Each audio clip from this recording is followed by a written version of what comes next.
Good evening, and welcome to another edition of African Americans Ain't Africans, the Think Show that proves without a shadow of a doubt that the so called African American didn't find their way to America in the trunk of a ship. I'm your host, the Indigenous One. You know, when you look around the world today and you look what's happening to the power in the powers of the world and what people are trying to force other people to do, I always find it interesting that the so called Black people, the so called African American people, the so called the hundreds of identities we try to be, they're always doing what somebody else tells them to do. They're that group's muscle. Damaric, Lisa Cypress, Kayuk to everyone. A link to the chat is in the box. If you have something to say or something to add, please, we'd like to hear it because your thoughts count too. What do you say? How do you see it? Normally, what you call the African American, Negro, Black, whatever, they just do what somebody else does. They're not an autonomous people. So tonight we're going to look at that. Why we can't seem to get past that in this late day and age. Joining me as always is the Accomack Princess, Miss Lisa Cypress. How you doing tonight, Lisa? Kayuk, how are you doing? The Indigenous One, you doing all right? You feeling good? I'm doing fine that you're here. Yeah, I'm so happy that you have me here. Thank you. I appreciate you. Appreciate all you do every day, and thank you for having me here with most magnificent chat there is, the most critically thinking program there is on the whole internet. So we're gonna get to hopefully there will be some participation. Hopefully there's some folks out there that want to share their thoughts and share their comments because we want to kind of get some dialogue going. Let's get some chop this up a little bit. Fire won't cross a river. What do you mean by that?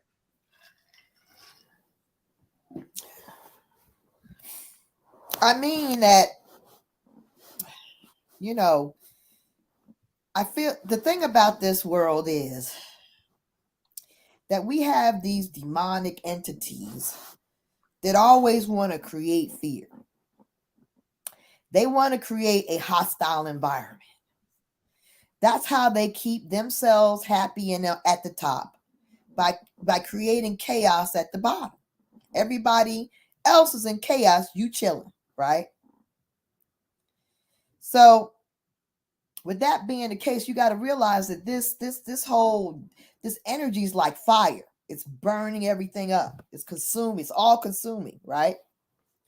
And so we need to get away from the fire, right? We need to just move across. It's really easy to get away from the fire because the fire won't cross the river. But this is it feels to me like everybody acts like a horse. A horse is not used to crossing a river. Where you got the fire at your heels, but you won't cross that river because you're scared of the river and you're about to get devoured by fire. Fire won't cross that river. If you could just jump that little river and you're a whole big horse, you could be safe. You could be fine. But it's like we just don't want to take that leap of faith. We just don't want to take that jump. Our fear has us frozen at the riverbed. People that shouldn't be standing at the riverbed about to be burnt up. Not when all you got to do is just leap a little. I don't know. Do you get that? Do you feel what I'm saying? Oh, I see it big time. I mean, it's especially if you look at what's happening every day. It's like the so-called African American, they're just waiting for somebody to do something and they're going to follow that, not knowing that they're not a part of anybody else's program, Nor should we be. nor should we Nor should be. we be. It hasn't served us well. Not in all this time, it hasn't served us well. So why would we be a part of anybody? Why would anybody else be able to give us an agenda when we see clearly that no one means us any good? That the best that we've ever done has been when we work together. The people of Turtle Island worked together. That's the best we've ever done at any time. And it's not a whole bunch of confusion. Everybody knows when you walk up to your average brother or sister on the street, indigenous person on the street, you know, you can feel that they're not from anywhere else. You can hear it in their voice. You can see it by the look on their face. Yet we always trying to come up with all kind of groups and religions and social clubs to be in, and it just breaks us down to minute particles where the concept of unity constantly eludes us. That's how I'm seeing it, Lisa. Exactly. In order for us to get back from the damage that integration has apparently and very, very, very evidently caused, okay, we have to do the work. We're not going to come together just naturally, obviously. We have to make an effort. You know what that means? That requires that we compromise. Like we might have to compromise how we think. We might have to compromise how we do things. We might have to compromise just a lot. We have to let go of certain damn concepts or whatever you want to your credo or what you might have to compromise because unity requires it. Unity requires that you actually swallow your pride for the greater good, that you swallow your opinion for the greater good, that you go with the larger, most productive narrative for the greater good, no matter what your personal ideology is. What is the bigger objective? What is the end goal?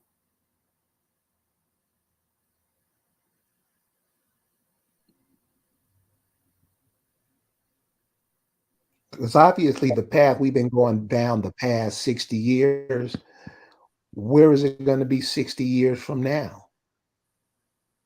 Well, doggone, is it that hard, Hummingbird? I hope it's not. Is it that difficult? No, it's not that difficult. I hope not. This road is tough. The mockery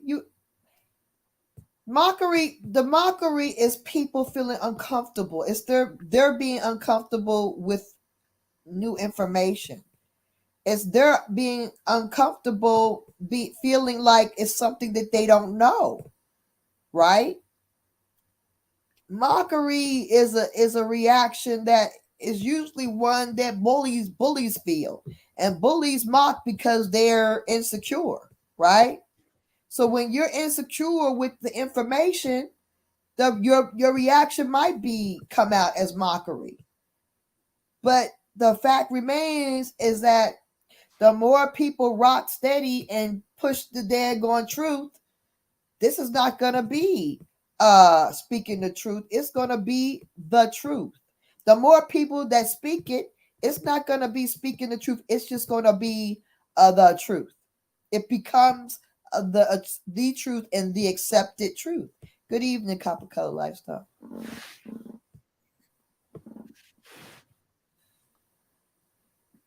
Spartan existence. Everything is a bunch of it's a bunch of smoke and mirrors. You know, liberal, conservative. That's all bull. Everybody, it's a one world order. This is the United States of United States of Europe.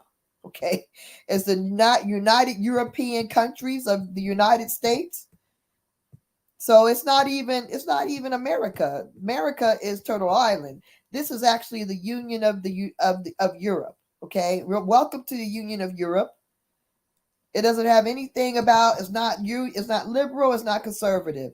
It's about keeping the elite that they established as the elite on top and using and treating all the peasants as peasants and keeping them ignorant and confused. And also distressed because distressed people can't rise up and figure out what you're doing. And people that are full of fear can't rise up and figure out what you're doing. People that are confused and fearful and ununified and divided and daggone distracted can't organize and get anything done. Especially the ones that don't know who they are. Hey, have anybody in the audience seen this meme that's been going around? It's about this sister, this older sister talking to a younger sister. And the older sister is talking about how she used to work at Coca-Cola, and she remembers the day when they came in and told them that they weren't going to use the term black no more. Now the term is African American. Have any of you guys seen that meme that's going around? And this is what I'm saying. This is the piggyback on what Lisa's saying. Whenever you start getting a whole semblance of seeing through the game, they always moving the goalpost. Now, before they were African American, they was black. Before they was black, they was Negro colored. So the sister said, one of the white girls sitting next to her said, they just don't know who they are. Now this was an older sister. This was an older sister. Dina Robin, thank you very much. The older sister said, when the white girl said, we don't know who we are, she said she didn't say nothing because she was right. How do you go your whole life not knowing who you are? This is the confusion Lisa's talking about. This is the not knowing. This is the not having no confidence. What? Everybody's rushing over here to get your spot, and you don't understand it? That's not what nobody's doing to you. That's what we're doing to ourselves.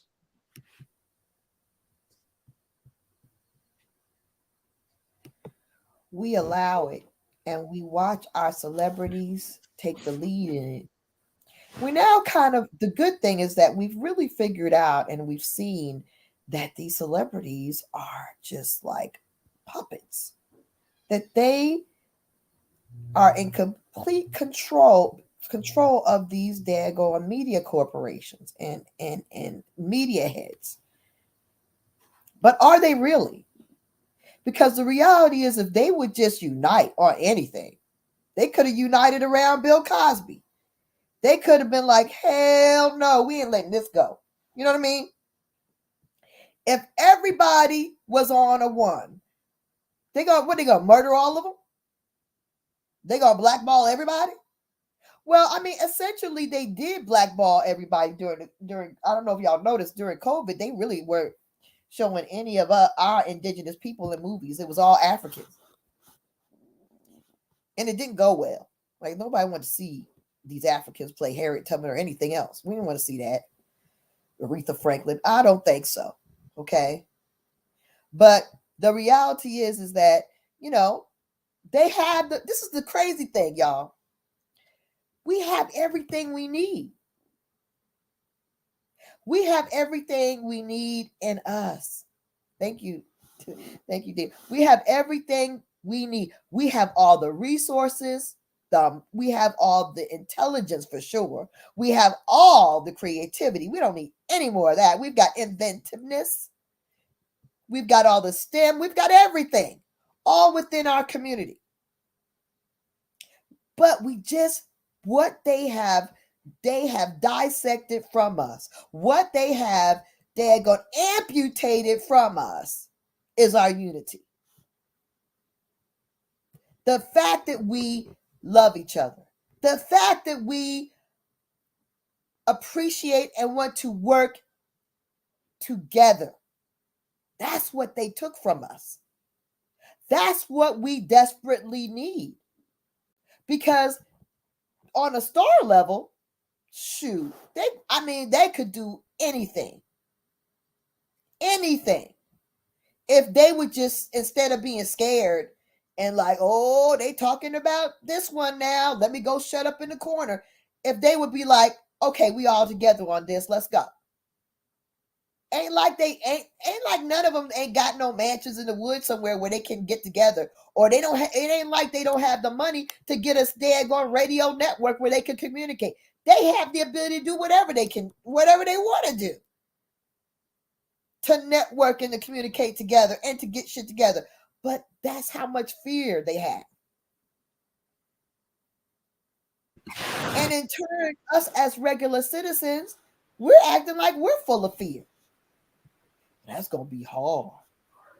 Ain't nobody going to listen to me. Well, how am I going to do all that by myself? No. Let me tell you something. Everything's hard in your mind.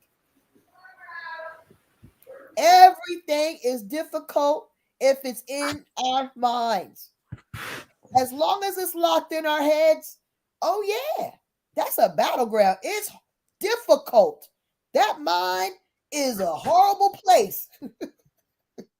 It's hard because, like, I can tell you from my own, just doing some things, man. I had these chickens and a rooster and some damn geese and a duck, and they all, I had to let some of them free and some of them got slaughtered, and I was like, I'm not getting no more poultry. I know how to take care of them. It was a good experience, but I'm not doing it again because I travel too much and it's just a lot. So I was sad, first of all, because of the loss of my rooster and all this kind of stuff, and I was grieving, but then I was procrastinating as well because I was like, that's gonna be hard, clearing up the coops and all that shit and knocking all that, and I didn't want to do it. And I was like, but in reality, really just dismantling everything and putting it all up into my truck and all that was like an hour and a half work. And but in my mind, it was something that I just couldn't fathom getting it done, right? And it's like that whole avoidance and fear that is in my mind because the actual task is quite simple. And that applies to everything because we are amazing, right? When we apply ourselves to anything, we make it happen. But it starts in your brain. So it's like what we got to start doing is making it easy in our brain. We got to start looking at things differently. It's like we have to reprogram our thinking. You hear what I'm saying? And Oh yeah. I definitely hear all the thinking. Yeah. Because it's like the way we're thinking is like, okay, I think before we meet that person that's gonna be a jerk, we already know you know what I mean? Before we meet that relative that's gonna be a pain in the butt or whoever we gotta deal with and who ain't gonna help, we already are anticipating all the negatives before we ever face them. And those all become what is called restraining factors.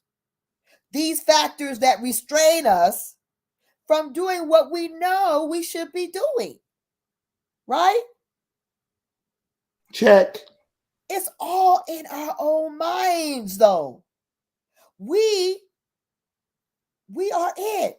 We are keeping us from moving forward. I am in my own way. I gotta get out of my own head. I gotta get out of my own way, and I got to get things done.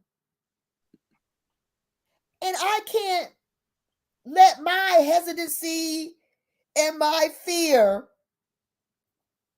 keep me from moving forward because that's what they want. See, the world, not just the entire planet, knows we are a very, very, very, very empathic people, that we feel things deeply.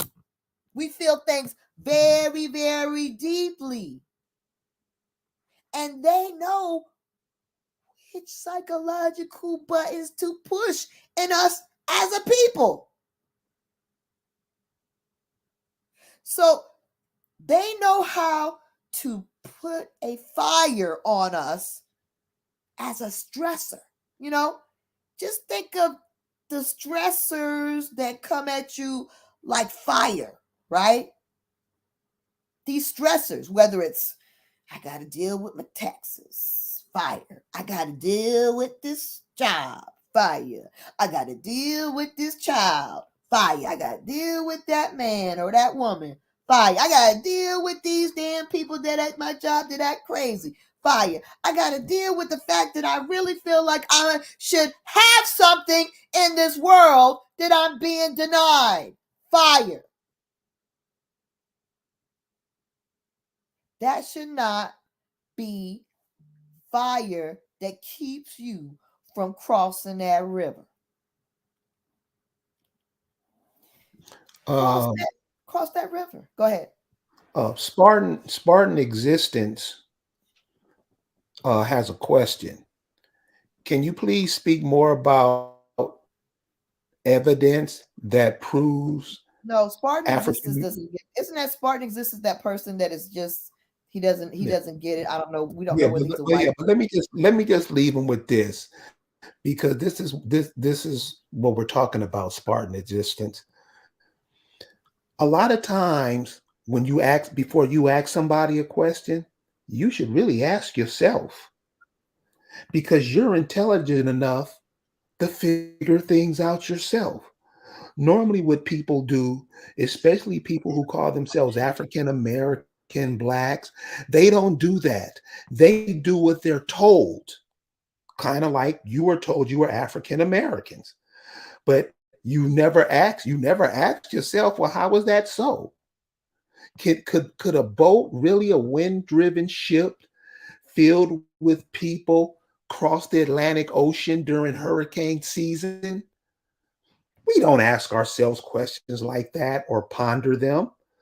We don't ask ourselves like, well, don't American women and African women, don't they look different? Aren't there similarities between they don't look the same? You start asking yourself simple questions and you'll figure it out yourself. Because what happens is getting to the point now where everybody knows it. Everybody knows it. And that's just probably because you're one of those people that don't want to know. You think what you know is everything. You believe what you're being told. Okay. But dude, really? That's just No, like saying, Spartan. No, Spartan experience may be us what he is, a Spartan. He may be right. that. Maybe we already had a full conversation with Spartan experience. Spartan experience don't need to be anything. Okay. He needs, what do we say? We just say, do your research. I don't know what Spartan experience is. I don't need to prove anything to you. I know who I am. The indigenous knows what he is.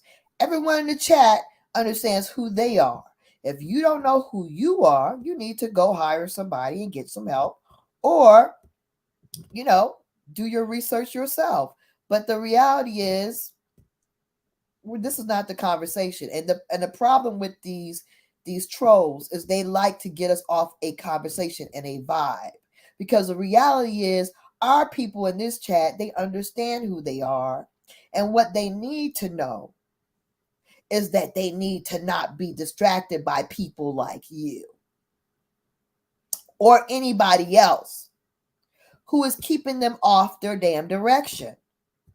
Because the reality is the more people that actually come to the reality of what their identity is, and start moving in the same direction on that same beat, we will change the entire freaking energy in this planet. That's the reality. You can ask that question on another subject. That's not the subject today, Spartan. Go ask it on another channel and another date when the subject is that. Respect the daggone program and the subject matter. Because the reality today is this subject is for people, and y'all know who you are. It ain't for everybody. It's for the people who have that high intellect, the people that have that higher calling, who are feeling some kind of like, it's like a little light, a little flickering in the back of their head. They feel an inspiration and they don't know how to respond to it, or maybe they're hesitant to respond to it. This is a very special program, and it's not for you, Spartan, so I suggest you leave because it's really not directed at you. This program is directed for people, the people, and it's very few people. It's not for everybody. This program is directed toward the people who have this motivation to move forward. This motivation to move forward, but they have a little hesitancy, and they need to and they need somebody to just show them that it's okay to cross the water. It's okay because, baby, there is nothing but plentiful land and prosperity on the other side of the river. And you are due, you are worthy, it is yours, you deserve it, and you're gonna get it. But you just have to take that leap of faith and unity. Just because you start to jump alone don't mean you're going to be alone when you get to the other side. You see what I'm saying? This is something that we have to do this jump alone. But when you get to the other side, we'll be together. And we will build. We will build, and we will prosper as we have done in the past. This is what we are meant to do. This is what we don't need to be begging for anything, right? Because it's already ours. Just as you guys know who you are. Like, okay, I know I'm indigenous. You know what I mean? I know it. Like, you feel it. Like, it resonates in you. You don't need no confirmation. You don't need a list of directions. This guy Spartan, he's not indigenous to America, because you know why? Because this is what happens when you talk to somebody who knows it. They immediately, something opens up inside their chakra. Like, they can actually feel it. Like, oh my gosh, this resonates with me. The back of your skull just almost like lights up, because it resonates deep within. And I'm telling you, talking to people from the ages of freaking 8 to 80, okay? It's like their mind just flashes on like a light bulb, because it's the truth that feels so real. And if Spartan doesn't feel it, it's because it ain't him. And ain't no amount of explanation, direction, or freaking a list of daggone references and freaking primary sources and research is going to convince him, because it ain't him. You can't make yourself something that you're not. But when you are it, you don't even need a reference. You don't need the primary, because you're like, oh my gosh, I'm home. I finally feel like I know what I know. That's the difference. And for those people, that's this conversation. That's what it's directed at you. It's for you. That's what this conversation is for. It's not for these people. You see how they come? You see how they come? They come to distract you. They come to separate you. And guess what he was really trying to do? Cast doubt. That's what demons do, right? Eve, you sure you really know? You sure? I mean, if you believe in the Bible and shit, you want to, whatever. A biblical reference. Hey, you sure? Hey, you sure you know the truth? Hey, you eat the fruit. You gonna, you see what I'm saying? Casting doubt. That's what demons do. They cast that doubt. They make you doubt yourself, which is the most dangerous thing, to doubt yourself, because the God that exists is in you. So when you start doubting the message that's coming from God, you're in trouble. You're in trouble. Call it your inner voice. Call it your intuition. Call it what you want. Call it God speaking through your being. But this is the thing. We have to listen to the truth that's in that comes through us. And these kind of people try to cast doubt in your truth. And what does the description say? That's the problem. The problem we have is having fear and not having unity. We cannot have fear, doubt, and division and distraction. All these things are going to stumble us and make us freeze up at the bank of the river. It's going to have us, you're going to have you kicking your legs, you're not going to want to cross because you're letting all these things get in your head. Yeah, there's a lot of people that they're gonna respond to you in the wrong way. They're not for this trip. But there's gonna be a lot of people who's gonna be like, "Oh, I'm so glad you came and told me this, cousin. Oh, I'm so glad you came and told me this, sister. Oh, I'm so, there's gonna be a lot of people that are gonna be like, wow, wow. You really have opened my mind. This is, what do we do? What do we do next? And that's what you want. You want to do what's next. You don't want to stand there. You need to do what is next. That's what we need to do. Because when we all start doing what is next, that's when they got to pay. That's when they have to pay. That's when there's no going back and they know they've lost it. When we all do what's next.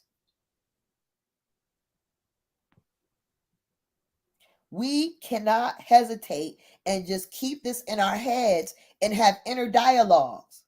A lot of us separate our interests, or like this is like a hobby. Like, I'm indigenous, but like it's almost like a secret thing. You don't talk about it at work. You don't talk about it at the supermarket. You don't talk about it when you go to wherever you go, like socializing. It's for that part of your life, that part of your thinking. You put it in there, like the fact that you like to crochet or play dominoes. It's not for everybody's, not for that part of you. That conversation is not for everyone you converse with.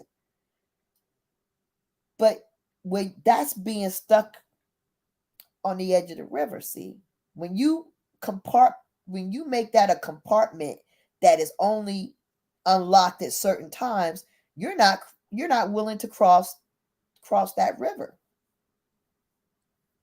Fire's coming, but you're not willing to cross it because you're keeping that as a tiny part that's locked away that you enjoy and you embrace fully, but you're not willing to let it grow, to let it be bigger in your life, or to make it be your life. You're not willing to do that. But why? But why? I want you guys to ask yourself, why am I not willing to make what I know to be true a bigger conviction in my life. Because if I did, what would that change? What could I accomplish? But not even just for me, but for my progeny, for everybody that comes after me. If I made some moves to make this bigger than just something I believe in my privacy, how can I change the world for everyone outside of me?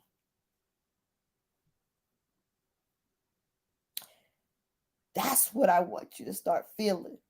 And everybody is not going to feel it. And that's okay. If this is falling on you and you're just like, that's all right. Because this conversation is not for everyone. Like I said, it's really for the people that are feeling that, like in the crux, right in between they scapulas, right in their back. You know what I mean? They feeling it, and it's like a little uncomfortable, but it's like a little nagging, like they're being urged ahead, right? Those people are who this conversation's for. Because the indigenous people who have an urging that, you know what, I got to do more about it than what I'm doing. I need to do more about this than what I'm doing. But then you're afraid that, first of all, people going to think you crazy. They're not going to agree with you. You're not going to have the words to tell them to make them understand. They going to, you're going to be doing it all by myself. It's going to be terrible. That kind of stuff. All those things that you feel that keep you from making it bigger. That's who this conversation's for. Carrie? Yes, ma'am. Look. What you got? You got some more? So it's like we say all the time. There's a reason you're here. You probably can just think you're on here just to go to McDonald's or whatever. But there's a reason you're here.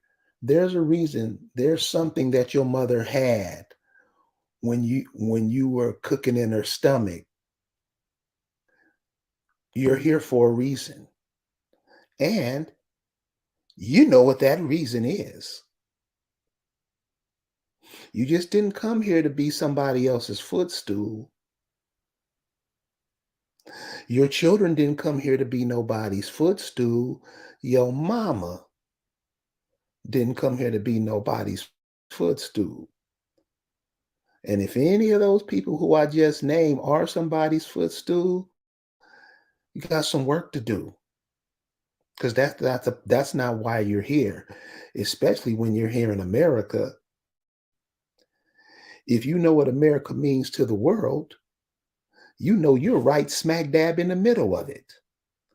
Why does everybody come here? Because it's fair. The people are fair.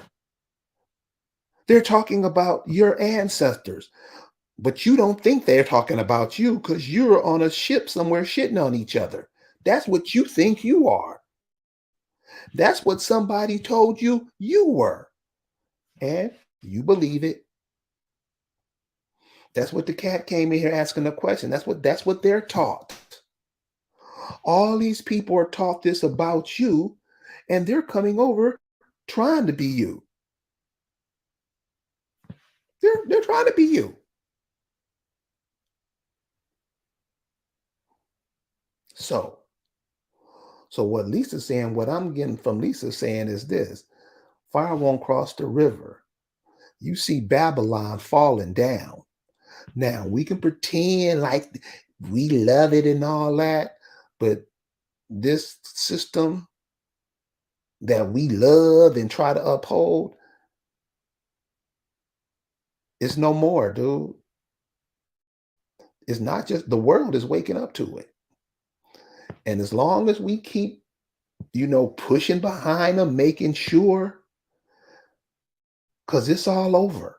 Everybody knows. If we keep trying to go their way, When they got their backs up against the fence, remember one thing: you gonna be between that back and that fence. Right, Lise? You ain't you saying it all. That's a fact. That is a fact because this is this is the thing. They know their time is up. But it's our job to know, you know what I mean? When we got the ball, do you know what to do with it? When you got the ball, do you know what to do? Can you take it to the hoop? Or are you going to stand there frozen? Because that's what we're doing. Right? The clock is ticking. You got the ball. Are you going to freeze? Or are you going to do the free throw? What are you going to do? So that's the thing. We have to understand that time is now. They know it. That's why they're desperately trying everything. That's why these stars are more scared and more controlled that to the point that it's obvious to us like never before, right? Because they're getting recklessly obvious with their demonic daggone actions, right? We know that they know it's over. But guess what?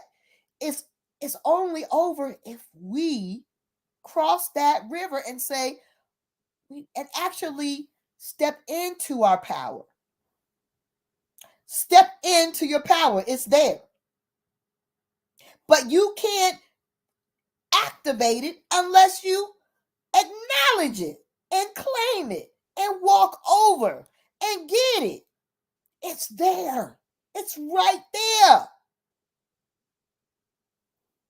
All you have to do is say, and a lot of what all that we have to do, a lot of it is just words. It's just word correction. Because what they do is they're constantly using words to cast spells upon us, right? You're a slave. You're from the slaves, right? You're from Africa. You're African American. And even your essence is African American. Even Phyllis Wheatley and daggone, what's his name? All these people in history, they're calling African American. Langston Hughes is African American. Or really? That's what he called himself? See, this is the thing. We need to let them know, first of all, this is the first thing we need to stop doing, is allowing them to tell you anything. We don't want your damn DNA telling us anything. We don't want you telling us what we shall be called. We don't want you picking people to represent us like the NAACP or anybody else. Like we have to, if you are silent, you're consenting. So the first thing we have to do is break our silence and speak out and speak up verbally and in writing. We have to tell them to stop, cease and desist. You no longer have control over the indigenous people. You can control those knuckleheads. I don't know what they are. I don't know what they are. But you cannot no longer control the indigenous people of America. Period. Period. It's over. They are scuffling around, trying to find new names to call themselves. Why? Because they don't want us to recognize who we really are and to be empowered as those people. Because when you are actually acknowledge the fact that, man, these people, they lie about everything. Everything that causes us stress, they don't adhere to. What? They murder each other. They don't even go to jail. They beat each other up. Charges aren't, there are no charges. There's no record. They don't get their contracts canceled. Nothing happens to them. And we watch it over and over again. But guess what? We stay numb. We just sit there frozen at the edge of the river like we have no power. We just murmur to ourselves and internalize all that. But every time you internalize all this stuff that you're seeing that is unfair, it's damaging us. Don't internalize that stuff. Spit that stuff out. Don't be. No. Say, what the? Are you crazy? No, you cannot. No longer can you sit up there and have a set of rules for y'all and a different set of rules for us. That's over. No longer can you sit up there and act like, how dare we talk about racism or whatever you're doing when you freaking have daggone taken our identity away. You can't freaking hide from none of this. You are guilty. Stop it. And guess what? Everybody standing next to you is guilty as well. Because if you're not stopping it, you're part of the problem. If you're not fighting the problem, you're part of the problem. So everybody's guilty as charged. We have to start speaking out about what's going on. And against not just, we're talking about all these daggone coons. These coons and the things we do to ourselves. Because mostly the things that happen to us, we do to ourselves. We agree. They can't, let me tell you, y'all, they can't do nothing to us without having our cooperation and agreement. They can't. Do you think they could put the police in schools unless these dumb bunnies hadn't allowed the daggone police to be in all these schools? Oh, I'm scared because they had a shooting up in somewhere in Connecticut or New Jersey or somewhere, and I'm scared. I'm scared. Put the police in the schools. Dumb. They just want to lock your babies up. Do you know indigenous people don't go around damn willy-nilly just killing each other? That's not like us. And just because it happened in one place, you want damn police sitting there to do what? And when they are in the schools, what happened? Nothing. They didn't protect nobody. Most times did something happen where people were protected, it was because of a teacher doing it, not no police. But we agree to these things like dum-dums. Because what? Because we continue to believe they love us. They want to protect us. No, they don't love you. They don't want to protect you. Stop believing that lie. They don't see you the same. They see you as something they need to consume and spit out. Chew them up, spit them out. You are a barrier to their wealth. Because your existence means that you could still take what they have stolen away. Do you understand why they hate you? Our existence means that we, just by us being alive, means that we could potentially take what they have stolen away.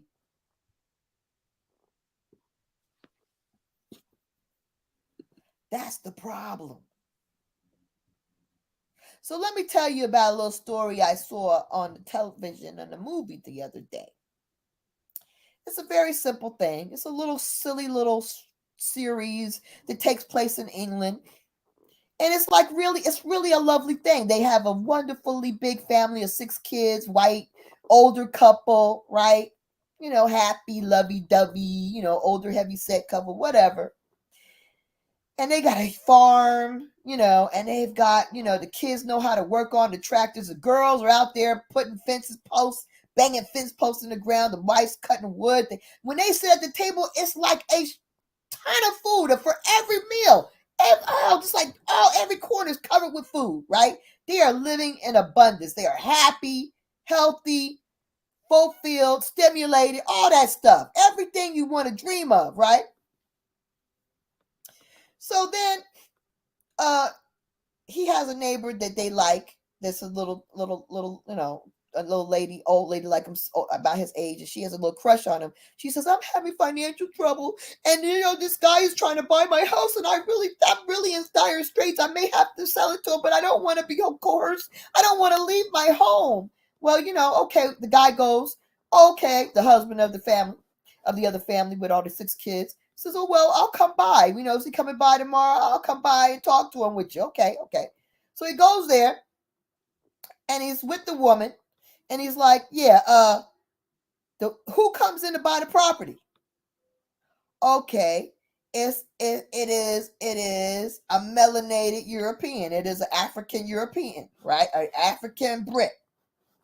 So the African Brit comes up to the property, all looking all dapper Danish, and he's like, "Yes, I want to buy your property." And she's like, "Oh, but I'm not really sure, but it's got a lot of problems with it. A lot of roofs are falling in, a lot of things wrong." "Well, I don't care. I'm just going to tear everything down and fix it up anyway, so it doesn't matter to me." And so, oh, well, and so then you're thinking the dude that's her neighbor is going to help her out, and try to get him to go away or whatever. But he goes to the guy. He says, "You want to buy it?" He was like, "Yeah." He says, "Okay, she'll sell it to you."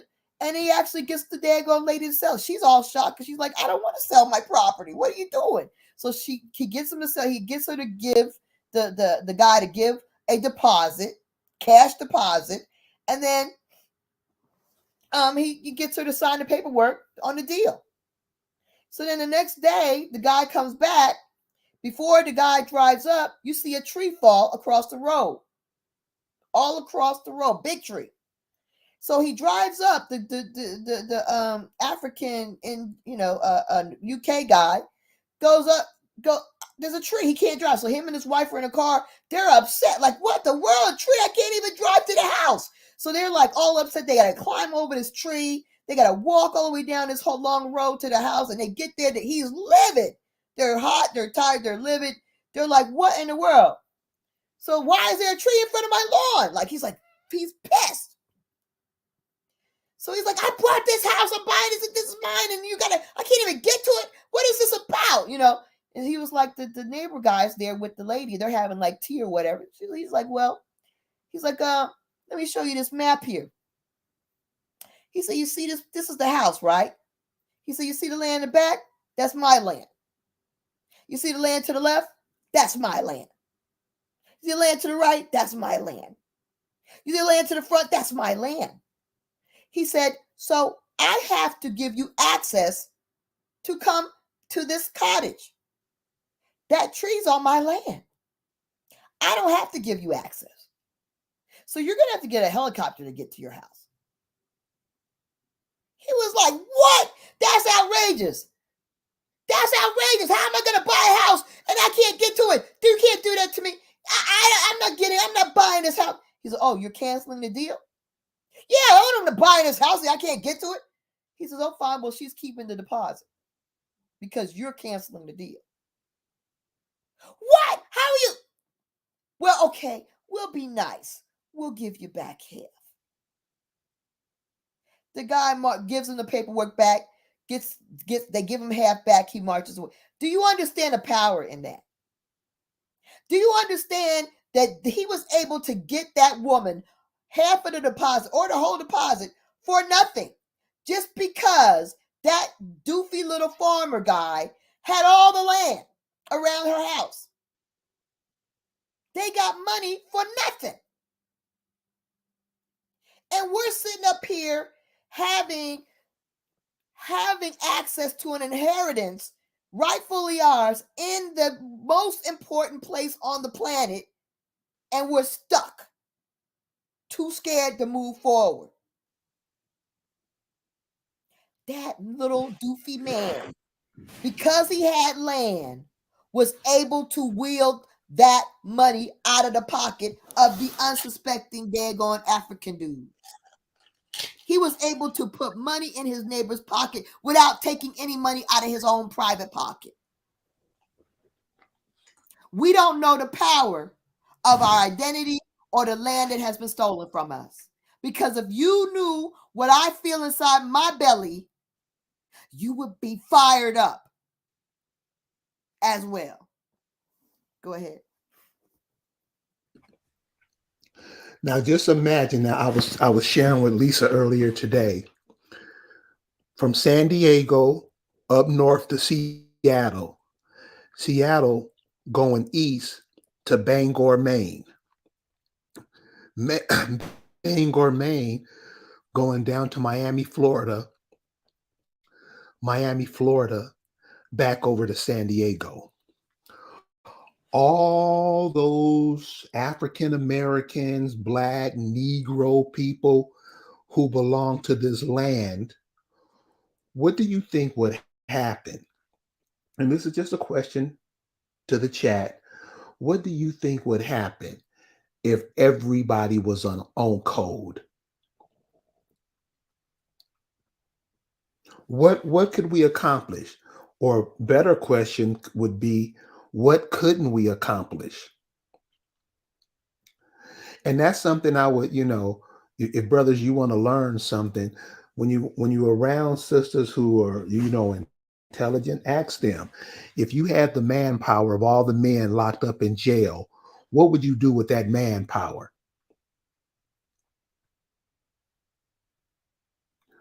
See, this is how we look at ourselves. This is why they have us looking at ourselves as we're nothing. You won't even come up with how to solve your own problems. That's on us. The way we look at ourselves, the way we divide ourselves, family, the way we walk away from family to be with these social groups that don't produce shit. That's on us. So, like the sign on the door say, fire won't cross the river. You got to stop standing in one place, being scared to move forward. Because it's being done with or without you. Lise? Depending on what we do right now, is going to be the way your children and grandchildren and great grandchildren are going to be living. They're going to be some kind of fictionalized people that somebody put some kind of title on, some kind of mistaken, misshapen, fake title on them, and they'll still be begging and bemoaning this false history that we've been told. Or they're going to be a free people who know the truth about who they are, who have defined the fact that, look, I got my land back. I have economic freedom. I have rights that put me at the top of the food chain as I should be, right? They can't just throw my folks in jail willy-nilly, and the police force is not designed to jail me any longer. My people are governing my people. My people have industry amongst my people. People come to us for the things we build and make. That should be the future that you see for yourself and your kinfolk. If you don't envision this, it cannot be. It starts in your mind. I want to talk to you. What are you seeing in the future? What do you see? But also, how are you moving? What are you going to do in the next 24 hours, in the next 3 days to get that started, to establish that future that you envision?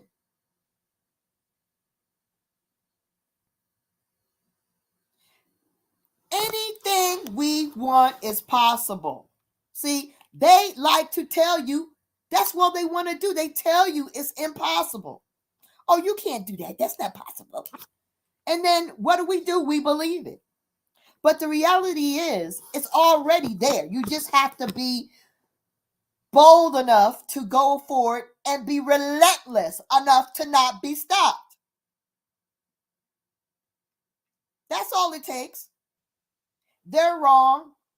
They lie. They steal.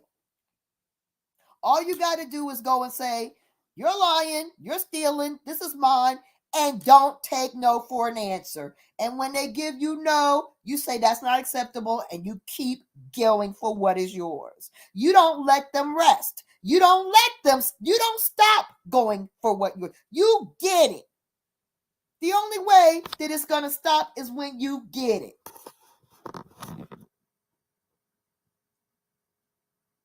That's how we have to move. We have things that belong to us right within our family. Let me tell you something. Everybody's like, oh yeah, we had it fun, but somebody, the taxes. Baby, you're an Indian. They shouldn't have been taxing your ancestor, your uncle, your cousin, your auntie, anyway. But you're not organized as those Indians. So how are you going to actually fight that point? Right? How are you going to speak that into reality if you're not living and establishing that is the reality? You have to manifest it with your own work.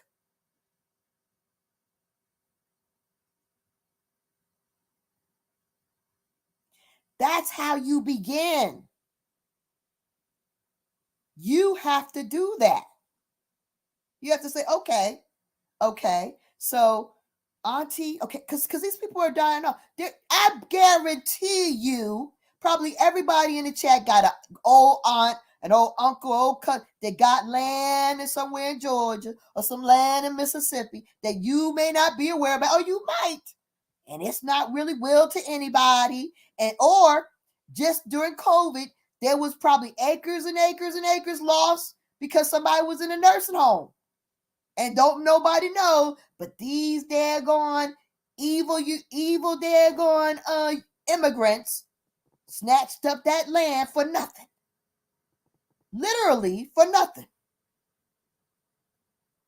And you sit up there saying, man, I wish I could build a farm, or maybe I could get something started, or maybe I could do some, this and that. You got ideas.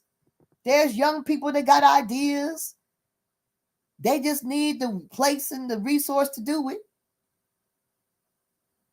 It's right there. You just need to know that you got to look, and then you got to seek, and then you got to make it work. Put that work in to make it yours.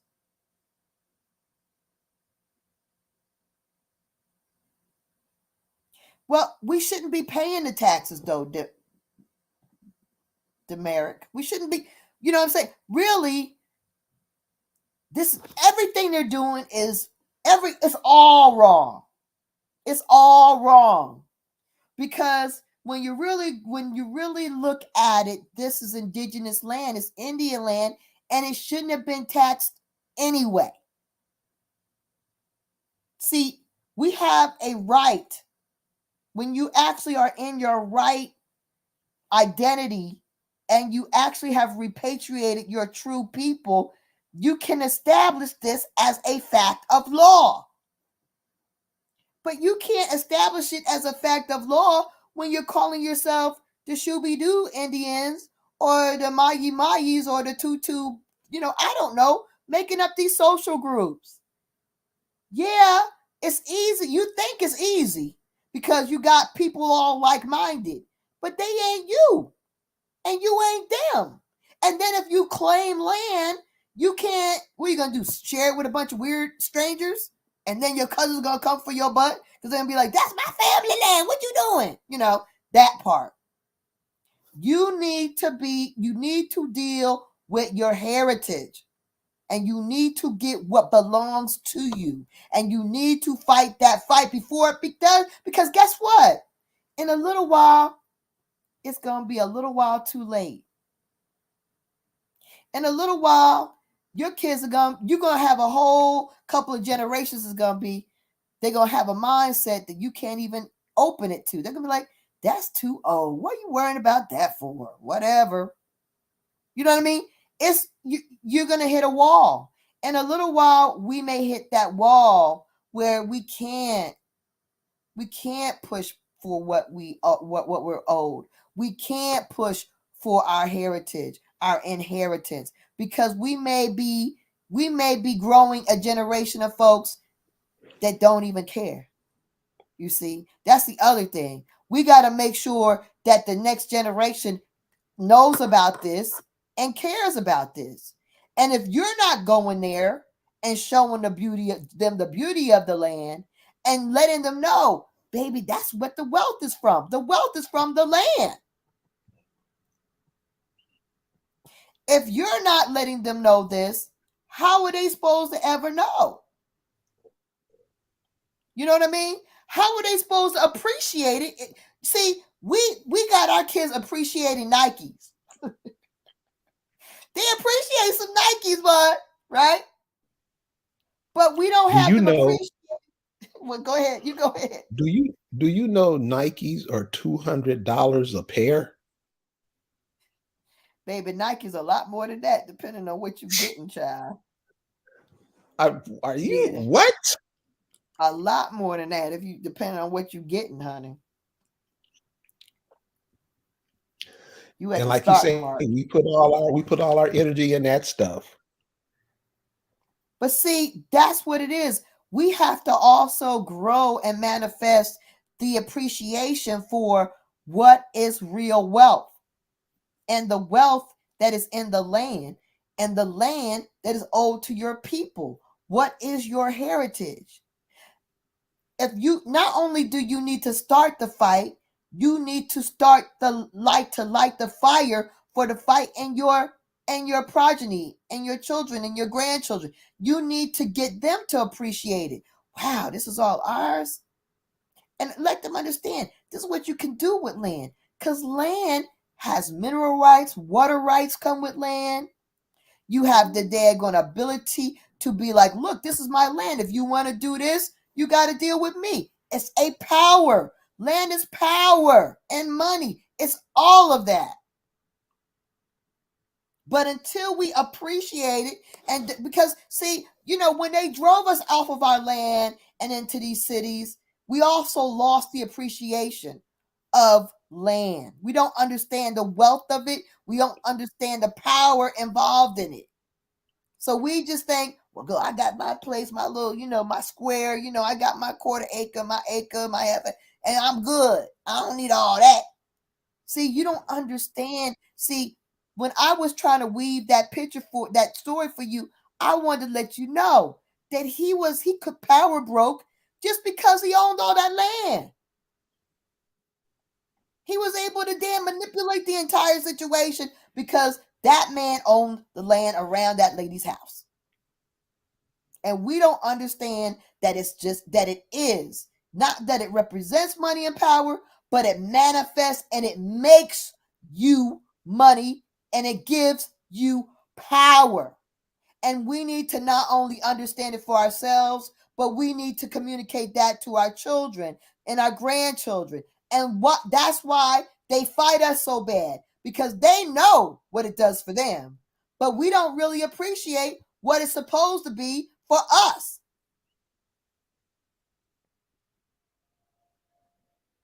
And they don't want us to know or appreciate. And we don't want to know. They don't want us to fight for it. Go ahead. And we don't want to know. And we don't want to know.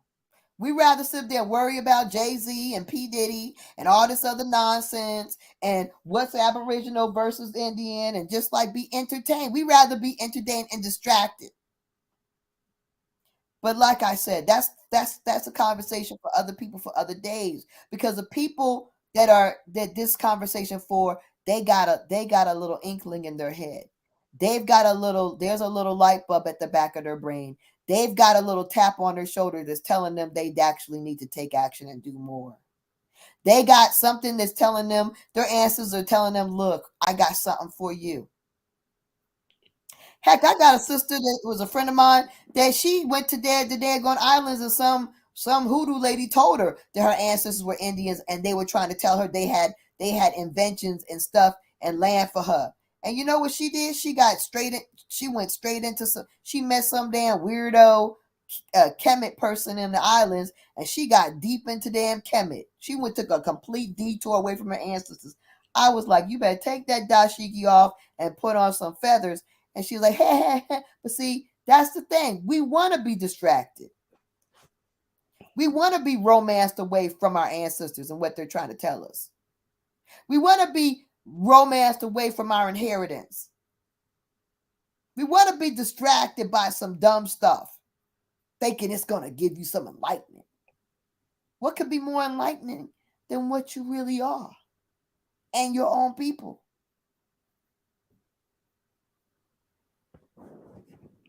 All right. But what I do know is that it's very important that we let go of our fears. First, our personal fears. That's the main thing. And you can't blame anybody else when you're the one that's scared. You know, we can't blame white supremacy for what is inside of our heads. We let them get inside of our heads. There's no such thing as this supremacy bull crap. There's no one more supreme than you. No one more supreme than us. They can only be in our heads if we put them there. We don't have anybody else to blame except ourselves. We cannot stop until we exhaust all possibilities and do everything possible to get back to who we are and get what is ours. Everybody can come here and make up their own history, tell you about what they did in history, who they are. We take other people's word for it. That's really a bitch move. And all these brothers that fight for other ideologies and stuff, you're going to pay for what you're doing to your folks. You're telling your people they're from places that the people are no longer on the planet no more? Really? That's where we are? And you got brothers in their 70s and 80s teaching this stuff. Like a perfect example would be when we talked about this cat a couple of weeks ago, the mayor of Jackson, Mississippi. This dude named his kids Africans, changed their whole identity to Africans, and now Jackson, Mississippi is being gentrified. And those Africans have no power, nothing to do with it. They can't do anything because they've already claimed that there's something else. You see how we always lose because we fall for shit like that? Well, you're not clear on your identity, and you can be clear, but you have to put them on notice. I'm not an African. Do not call me that. And you can't sit there and say I'm a freedman and fight to be a freedman of a nation that don't want you. Well, you don't even know what a freedman is. That's embarrassing to see people do that. You acting like you a slave. A freedman by daggone definition ain't a slave. It's a free person. You act like you ain't an Indian. Who else were the slaves, baby? You got records from that daggone, slave ship, the daggone, what did they do? They ain't even have rowers on them ships. How did they even get them across the water? You got to have a whole rowing system to move a ship across the Atlantic. You can't sail a big damn ship like that just on sails alone. But they gonna make it. They gonna make a picture where you laying on your back, so there ain't no rowing system or nothing, and you believe it. Their cartoon lies we need to reject. And these people that are speaking and doing these things that don't make sense, we need to let them know. Stop fighting to be an Indian when you are free men, and don't fight to be with somebody that don't want you. Because you're the real Indian. They should be actually repatriating their own nation. They should be organized as their own Indians and fight to get what was taken from them. Independent. Not being a part of some damn Cherokees or Choctaws that don't want your ass. Who? Those are losers anyway. They're bought and sold fake slaves. Fake Indian slaves. They never was these Indians that had the land and farmed. They never fought in the Revolutionary War. They weren't in anything. They ain't you. But when you don't know who you are, anybody can do anything from you. And you look like a nut. I want to fight for the free man. You don't know what it means, dummy. We have to be intelligent. You can't let people call you a Maroon or FBA or ADOS or a slave when you know most of us weren't even freaking enslaved. And most of these white folks were slaves. Well, I ain't going to respect nobody till I start hearing about all these white people being slaves. I haven't heard nobody talking about that yet. I don't respect nothing until you know what? Every time they said he was a child of slavery. No, everybody wasn't just because they were born they were born in the early 1800s or in the mid 1800s, they were not enslaved, formerly enslaved. That's a damn lie. Why don't you call your ancestors and your forefathers formerly enslaved like they're gone? What was it? Benjamin Franklin. All these motherfuckers were slaves. And yet you're going to call everybody that's the damn gone indigenous people formerly enslaved. Stop lying. We were damn making money and damn moving on. We had folks there going working for 4 years and then getting paid, suing people. What are you talking about? These records are here and you're hiding the truth. I'm tired of these lying people. Aren't y'all tired yet? I'm over it. I'm so pissed off. But I ain't pissed off at myself. I'm way pissed off at them. But I'm also pissed off at us. I'm pissed off at me for daggone New Jack swinging through the 90s. I'm mad at myself. I'm mad at myself from rapping through the 80s. I'm at fault for that. I could have been ahead of that. Right? I could have been on this shit in the 80s. I could have been on this shit when I was New Jack swinging. You know what I'm saying? So you got to see yourself in the problem. Right? But the time is now, evidently. I know better, therefore I need to do better.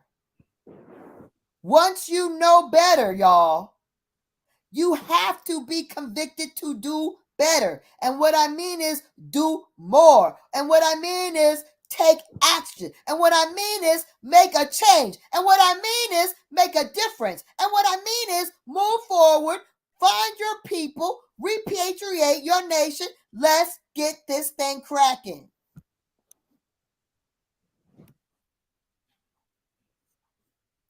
Wow. But I'm 100% with you. A young man in the group said, and this is how we're going to have to think. And I hear this a lot of times when we speak. And this is what is meant by we put ourselves in positions with our own tongue. The brother said, and you hear a lot of people say this, we built this country. Yeah, you built it for somebody else, though. You didn't build it for yourself. So this is what I'm saying. We have to look at this through our own eyes. And if you know anything about your eyes, you know they ain't hanging outside your head. You are connected to this land. One of the things that come through this land that's prevalent is sound. You're not hearing you're not hearing them calling your name. You're not being told, hey, you have to get up off the TV and do this, do something different. Nothing is itching in your mind to do something to look at this whole thing different. So, like Lisa said, you can pass this on, this information and this knowledge and whatever else you have down to your children and your grandchildren. But we just gonna wait for the next Super Bowl and go to that party. Hook up with your family, hook up with your people. All this bullshit that's going on along, you should try to see if you could just destroy it in the fewest words you can. That's what I do. All these cats talking all this religious blah blah blah. I try to use the fewest words I can to destroy their whole argument. It's easy because all this stuff other people are bringing over here, trying to push down your throat. You got to ask them, well, why did you leave your home to come over here? If this works, if this who those people are, why did the Hebrew Israelites leave their home? Why didn't they use their God to make it better? Then you'll start seeing the truth. What happened to the hoteps? Why was that turned into a desert that doesn't produce anything? You'll start to get your answer. All of them are talking bullshit. All of them. Is that what you're going to pass down to your children? If you do, I don't think they're going to be too pleased. So, Lisa, did you have any final words? Well, yes. I just wanted to say that, yeah, I mean, study your language. You have to know what your nation is before you can even study your language. And then before you even study your language, you need to repatriate your people. You can't do anything if you don't have a foundation and with which to fight, or a foundation in which with which to daggone to make any kind of demands from, right? What what are you how are you going to request and receive if you don't have a foundation of your repatriated people? I just need to know, how does that happen? Because these nations that are not that are recognized, or what quasi want to be recognized, they are enslaved. They are enslaved by the BIA. Okay, they are beholding to the United States, and that's just another. That's what is that? That's like you're just masquerading as an Indian. You can't really do anything real when you are under their thumbnail. You can't say, "Well, look, I need my people out of prison," or you can't take my people to your prison. Sorry, you can't go policing my people like that. You can't go over there, all that stuff. You can't regulate anything because you're already regulated, and you've agreed to be regulated by the United States of the Union of Europe. You've already agreed to that. So these compromised nations, it depends on, they're not going to, who's that? Oh, we got it. We got he's Yeah, not you there. need to connect your mic and camera. Something is not connected. Yeah. You So need to. yeah, he's not. Doesn't. Oh, Oh, I guess they're going to he's do got to that. try it again or something. But yeah, Mhm. these nations, they're like the celebrities. They're puppets. They can only do but so much. Literally, they could give these nations a grant and take that money away. I've seen it happen. They will give them money in a grant and then take that damn money back. Okay. That's how much they are controlled. So you have to okay, he's on there. Here You she have to go. understand what you're asking for. Hello, Caillou. Hello to everyone. I was trying to put everything in really fast. I realized that I caught the end of your program, but I was trying to make the point that, or when you start with your genealogy, of course, that's where you're going to find out who your people are. But when you find out who your people are, you have to seek to find out their language, and you start to learn the language. I'm only saying this because I found out partially who I am because of what my mother was telling me about what our great grandparents would say and the words they would use. That's how I found out that they spoke Shata. And I was looking into the Shata language, and I found so many words that we use in my area that are Shata. But in practicing or learning your language, you realize that certain letters don't exist. So if there is no R, and how can there be a Creek or a Cherokee? It must be another name. And maybe the people who have used those names aren't really the people, like what you're saying. I don't know. I mean, I don't know who's saying that there are no R's or there are not R's because I know In we have. Shata, I'm just saying. This is the thing. I don't really. This is the thing. I don't really go into other people's languages. That's not me. I don't know. I can only speak for the Accomack, and okay. we have words that have R's in them. So there, we even have I don't know how you have a Rappahannock Nation without an R. I don't know how that even happens. So that's the thing. I mean, so people that say these kind of things, I don't have anything to say about it because that's your story. I don't know who is giving you that story. All I would say is these things need to be vetted and examined as to what is the source of this information and does it actually make sense and vibrate with everything else, right? That's what I would say.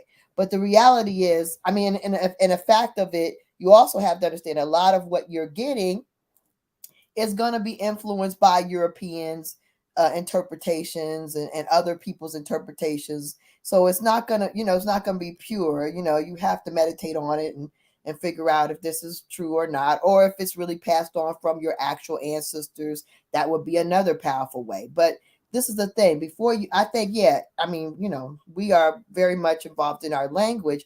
But before you can do anything, you need to actually have your people organized. Like, yeah, you're studying the language, but what is being set aside for your family? Like, what are you doing to ensure that the world knows, first of all, that you exist, that you have a certain heritage and right as those people? So if you die today and you're just like studying your your language, does your whole nation die with you? Yeah, because you haven't actually established and reestablished your people as being a repatriated people, right? There's no, you they can't pick up the land mantle because you haven't built the mantle. They can't pick up the baton because you haven't actually handed. There's no baton for you to hand them. So You you aren't can't. wrong. You You, aren't wrong. The you know what I'm the saying? You know what challenge I'm saying? is, I'm sorry. Let me Yeah, you know what pause. I'm saying. So you know what I'm saying. The language is important, but we don't. I really I feel an urgency. I feel like we don't have much time. There's a window of opportunity here, and I don't feel like we have much time because these demons are desperate. They see how many. Y'all guys got to see it, or even on Facebook alone, on the dag on TikTok, on Instagram. The number of people that are talking about being indigenous is multiplying at breakneck speed. And as they see this happen, they are getting increasingly desperate to stop us, to harm us, to distract us, to suppress us. So that's why I feel like we don't have time.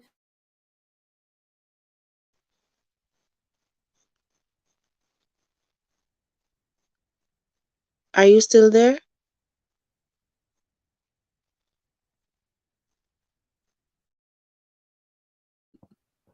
We Think don't she's have there? time. We don't have time to waste like You're muted again.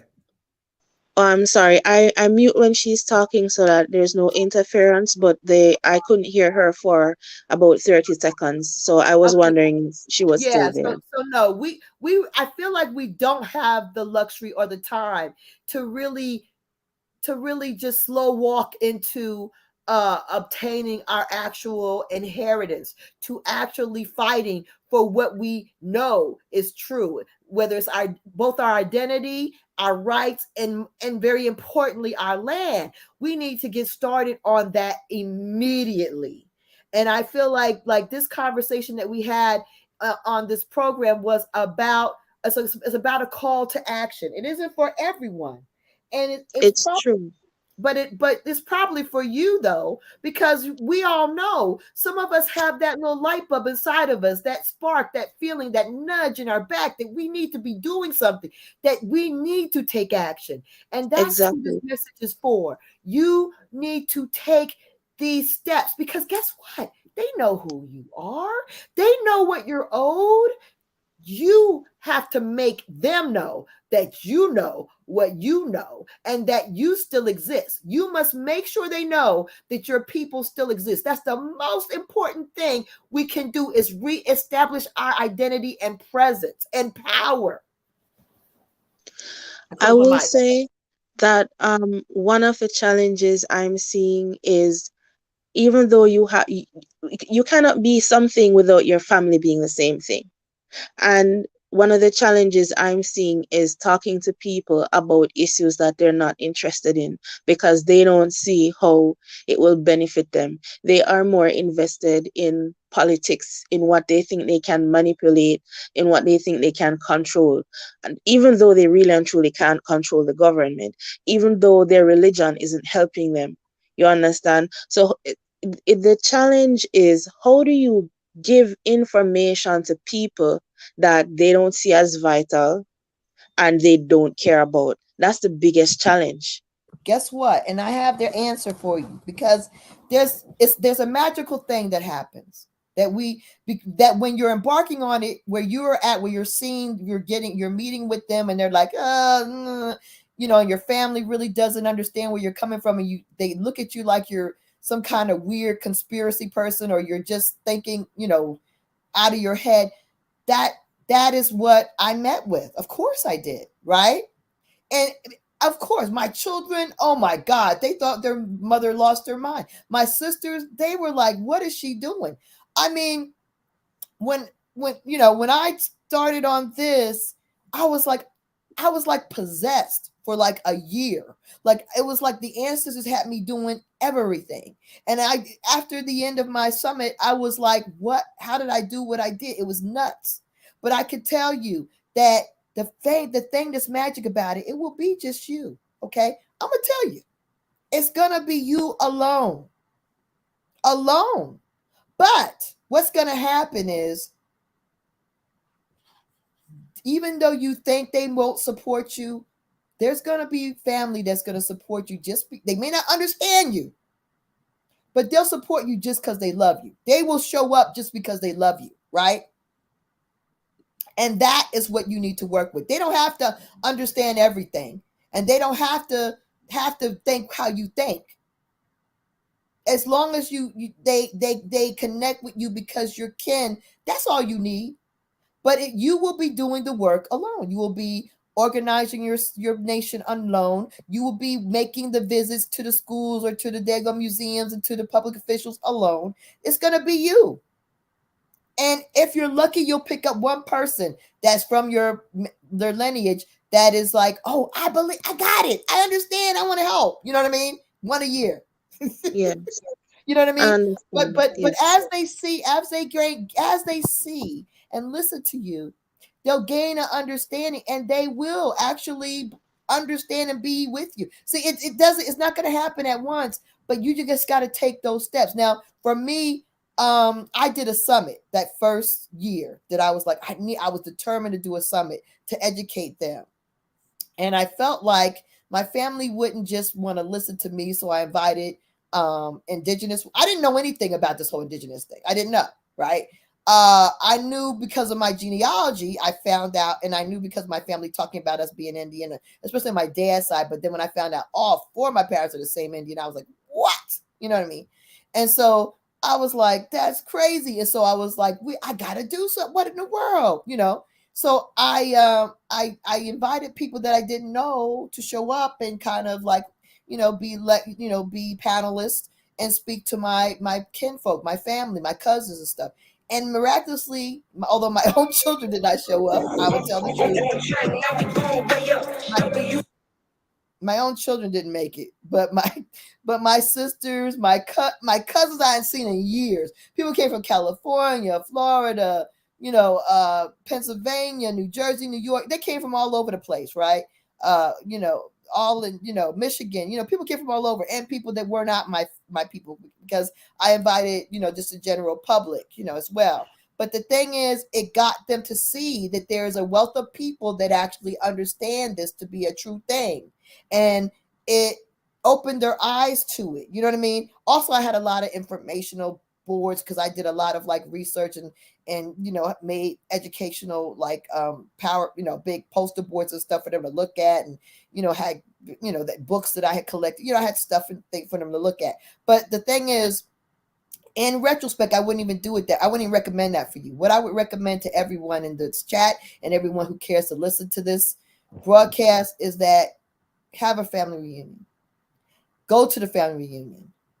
Gently mention this history in a family reunion. Make a tree. Show them the tree. Give them a few posts. Make a couple of poster boards or a flip board, or a little booklet with a little poster picture to educate them of just the bare facts of what the history is. Just to correct them, just kind of gently guide them, and don't push it. Just give it to those that are interested. Oh, that I've been studying, and we are these Indians, and you know what I mean. But go and get to know everybody. Get to know the surnames. Get to know the family names. That's how you introduce them. Start with a family reunion, and if there's not one, you organize it. Organize a family reunion. Oh, and also the other thing, if you don't want to organize one, there are other families. See, a nation is not just made up of one family, but many, many, many families that you don't know. So by knowing where your people are located, you also, even by virtue of the censuses or the land records, you know of who else lived in those areas, in those towns, what surnames. So you may see that there's a Johnston reunion going on this summer. Well, you can find out there's a Johnston group, maybe on Facebook, that they have a group where they organize their families, right? Family reunions and things. Well, you look at the Johnston page and you join it, and you'll be like, oh, y'all are having a reunion. Y'all are from the same town my people are from. Let me see if I can join that family. Let me attend your family reunion, because you got to be kin to me, right? That's the thing we need to be doing, is getting our people together, because our people are not just our cousins, first cousins, second, third cousins. It's people that we don't know that are kin folk, because they are actually of your nation. And that's where you're going to find the miracles, because you're going to find all these brilliant, talented people that actually understand what you're saying and actually want to help your situation and want to work together as a unit, because that's what's happened to me. So I would tell you to be encouraged. Your people are out there. And then the way that I started that, the way I got to reach these people was, first of all, you do a Facebook page. First of all, you got to organize your nation as a 503(c). You have to go ahead, be a corporation, a 503(c). You establish a Facebook page that's public and one that's private. The public one is you need to get the word out that your nation exists. You have to reestablish yourself and invite people that may be of that nation. And some people are gonna be, you're like, we're from this part of the country and this town and this and that and that. And then people are gonna be like, I'm from there. Am I an Indian? You know what I mean? And that's how you're gonna reach out to people that are looking for you. And then you'll vet them, you'll ask them about their surname, their history, and then you can invite them to your private page. And at your private page, you'll have more detailed information about how you're organizing and doing stuff, that kind of stuff. So we have to, That's very good advice. I yes. never thought about that. That's amazing advice. I'm going to use that as the first thing the first foot to step forward on. I am not going to deny the fact that I'm a little nervous about this. I understand what the political ramifications are, especially because our government is shifting from having they're hoping to shift from having a prime minister to a president. So they want to now become a republic and they want to change the constitution. So Wow. there's a whole lot of things happening all at once. I am Mhm. not going to say I have the strongest background in politics, but I do have a strong background in culture, which I think will be vital in terms of identifying people, because you can't speak something if you're not those people, and you can't fully erase a people's language without leaving something behind. Culture is one of the most difficult things to erase when And it let me comes tell you to something. post-war. You Hmm. can sell this to the politicians. You are in a very powerful position because unlike here in America, we can sell our tourism, which I will. That's part of our plan on the Eastern Shore. Of course, tourism is part of our plan, but you have an even more powerful position for tourism because, oh my God, who wouldn't want to see or go to a daggone place, a museum, or a actual indigenous experience, like an indigenous center where you kind of can get a whole experience of the indigenous people and culture. Like you could sell that to your politicians. It is so you do have that actually gives you a power base because you're bringing something new to the table that nobody else is bringing, a whole new area of That's true. revenue. So you actually have a better position uh from your standpoint than maybe I do. Because they don't care. They'd rather not make any money, and as long as we don't make any money or have any kind of prosperity, they don't care. They have shut that entire beautiful peninsula where we're from down for almost over 100 years because they don't want to see us prosper or us have anything. So I have a different energy that I'm dealing with. I think what you're dealing with, you will be able to sell what you are working on to your politicians, and I think they'll buy it. I think you're going to find a lot of support. I have a very strong feeling that you're going to find a lot of support. You just got to get to work and get it packaged, and I know you know how to package it. Thank you kindly for your support. I sent you a message via the website. Okay. Um, so if and when you get a chance, Mhm. do send me an email. If and when you get I a will. chance. I definitely I, will. I'm going to drop down now. Thank you so much. Thank you. You always make me feel happy and encouraged. Thank you so much. All right. You're welcome. Well, you see, that's what we came here for. Like I said, if I can get one person, one, that makes me happy. I'm overjoyed. Got to get through two. You got to get through one. Hey, you know what? This broadcast, I said, it's for and only particular people are gonna really vibrate with them. It's really dedicated to only a particular person. Yes, ma'am. We have to the people that are actually willing to do this work and move forward to take those next steps. That's what it's for. So I mean, maybe some other people will get in that readiness state. Maybe it will inspire others to get there. But right now, like I said, one person, we're winning. We're winning. Well, Lisa, I want to say thank you for your time tonight. Very valuable. And I'm sure a lot of people picked up a lot of information that you spewed tonight. Thank you. I appreciate this. This was good. Like I said, it was good and edifying for me as well. Well, that's what we're here for. So I want to tell the audience, hey, thank you for joining us tonight. We hope you picked up something from this. And remember, this is your land. Don't turn your back on your ancestors, your land, or your children, because you're going to be handing it off to them. Cool? So thank you guys for hanging with us tonight, and we'll see you guys next time. Peace.